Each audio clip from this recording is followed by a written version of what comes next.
This isn't just a battle between good and evil. It's a story about fear, fate, and a monster that doesn't experience time the way we do. By the end of this episode, everything we thought we knew about Pennywise changes. The episode opens with a contradiction, Winter Fire.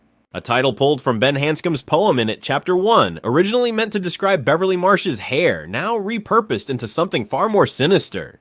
Cold fog smothers Derry, while the scars of last week's black spot fire still burn beneath the surface. Ice and flame, fear and destruction. The episode wastes no time proving that both can exist at once. That fog isn't just atmosphere, it's fear made visible. It rolls through the town, freezing the river, killing the leaves, and swallowing the streets whole. If you caught the baby carriage being flung through it, that wasn't random. It's a warning. Something ancient is moving again. Last episode revealed General Francis Shaw's true objective, and it's worse than anyone expected. Galoo was never meant to be contained or aimed at America's enemies. Shaw wants to unleash it on America itself.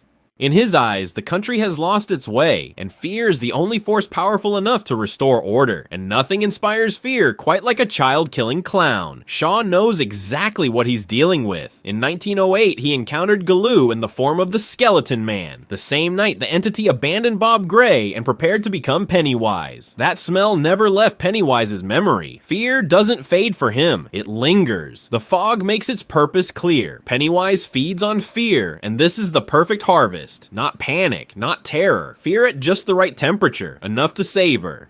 And with the barrier weakened, Pennywise isn't waiting anymore, he's hunting. Pennywise doesn't kill at random, he hunts with rules. Fear is the currency, but not all fear is equal, panic is cheap, terror is wasted. What he's after is anticipation, the slow burn that floods the body with adrenaline and cortisol. That's why so many victims survive their first encounter. If the fear isn't ripe, he lets them go, not out of mercy, but patience. Fear tastes better when it's had time to grow. This is why the fog matters. It doesn't just hide him, it primes the town. It settles over Derry like a low-grade infection, raising everyone's fear just enough to make the harvest worthwhile. Pennywise also isn't feeding non-stop. He moves in cycles. Every 27 years, an augury marks his final eruption of violence before hibernation.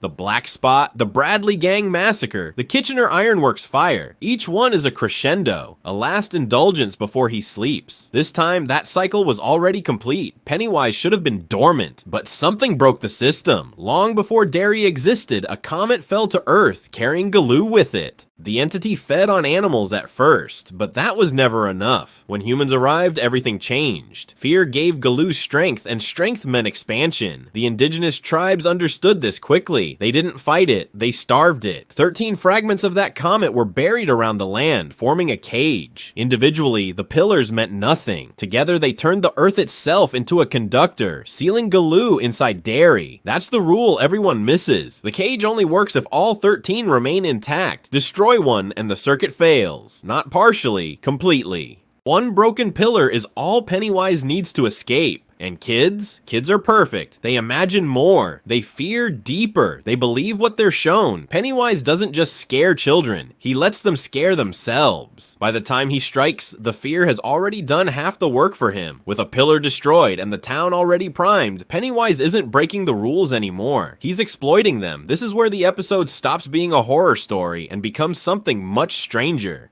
The fog leads Pennywise to Derry High School, and for the first time, we see him operate at full confidence. He doesn't stalk, he doesn't hide, he calls the children to him openly, turning the school into a trap disguised as safety. It's impossible to miss the imagery here. Like the Pied Piper, Pennywise doesn't chase his victims. He leads them, calmly, willingly. Fear has already done the work. The stage, the music, the slow march of children into the fog. This isn't feeding, it's ceremony. Pennywise knows this is his moment.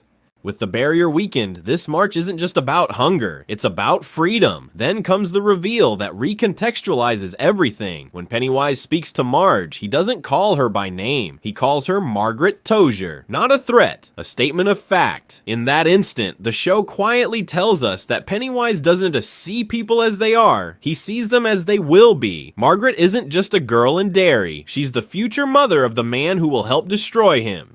And Pennywise knows it. That's because time doesn't work for him the way it works for us. To Pennywise, yesterday, today, and tomorrow exist at once. Past and future are not destinations. They're surroundings. He doesn't predict outcomes. He remembers them. That's why he speaks with certainty. That's why he taunts with inevitability. And that's why killing Margaret now isn't revenge. It's strategy. If he can erase her, he can erase the future that kills him. This is the most important rule of all. Pennywise isn't a god. He's trapped in a closed loop. He lands, feeds, sleeps, dies, and is born again, over and over.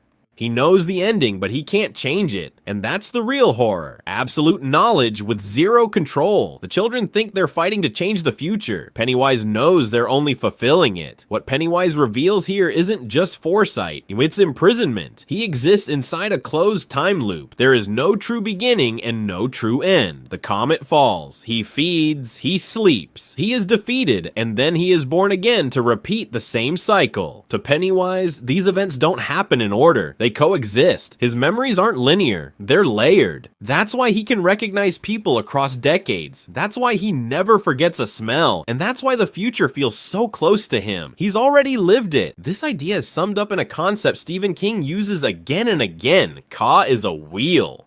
Ka, in Stephen King's universe, isn't just fate. It's structure. Imagine time not as a line, but as a wheel. No beginning, no end, just rotation. Events don't move forward, they come back around. The same patterns repeat, slightly changed, but never truly new. People meet again in different forms. Conflicts reappear with different faces. History doesn't progress, it echoes. That's Ka. When King says Ka is a wheel, he means existence is cyclical. What has happened will happen again. What is happening has already happened. The universe doesn't ask for permission, it simply turns. This is why certain people are drawn together, not by choice, but by gravity. Groups like the Losers Club aren't accidents. They're bound by Ka, a knot of lives pulled into alignment to complete a specific turn of the wheel.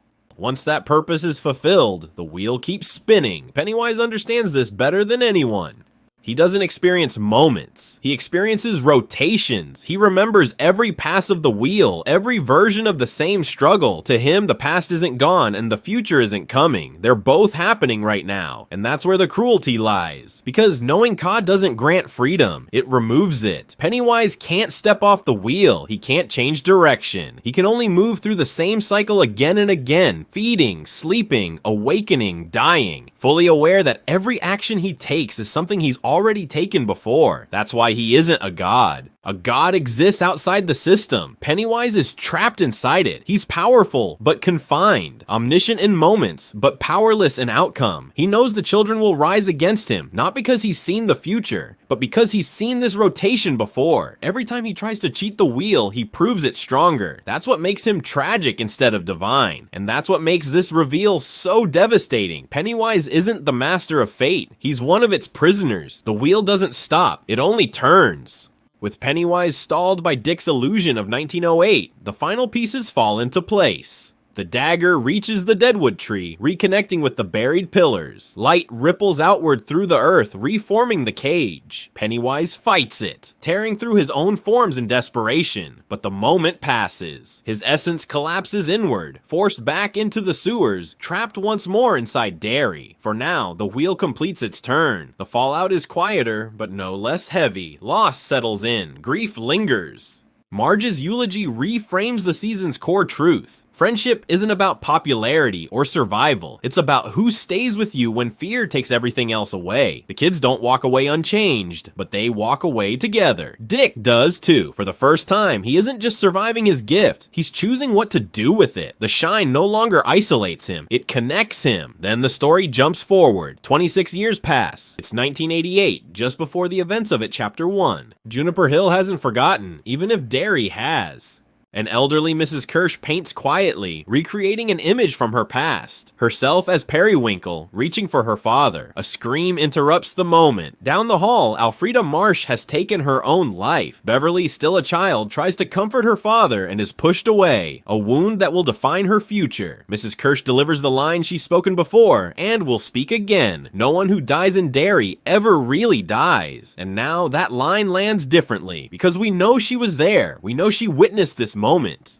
And we know the version of Mrs. Kersh Beverly meets years later may not be a woman at all, but Pennywise wearing a familiar face, returning to the site of another fracture in the wheel. The implications ripple outward, connections form across decades, identities blur, the past bleeds into the future, just as it always has in Derry. Questions remain about Mrs. Kersh, about Periwinkle's family, about what was cut, what was hidden, and what's being saved for later. Season 2 hasn't been confirmed, but the door is wide open to 1935, to 1908, and to cycles we haven't seen yet. The wheel has turned, but it hasn't broken, and that's the most unsettling truth of all. Derry is quiet for now, the fog has lifted, the children are safe, and Pennywise is trapped once more. For the moment, but the echoes of fear, of cycles unbroken, linger. Time hasn't ended here. It never does in this town. Every choice, every sacrifice, every turn of the wheel matters. And yet the wheel keeps spinning, waiting for the next rotation. Derry will remember, and it will forget. That's the nature of this place. That's the nature of fear itself. What do you think happens next? Will Pennywise find a way to cheat the wheel? Which pieces of Derry's past are still waiting to collide with the present? I want to hear your theories. Drop them in the comments. The darkest, smartest, or most shocking ideas get special attention. If you loved this deep dive, hit like, subscribe, and ring the bell to keep following every twist, every secret, and every terrifying revelation from Derry. Until next time.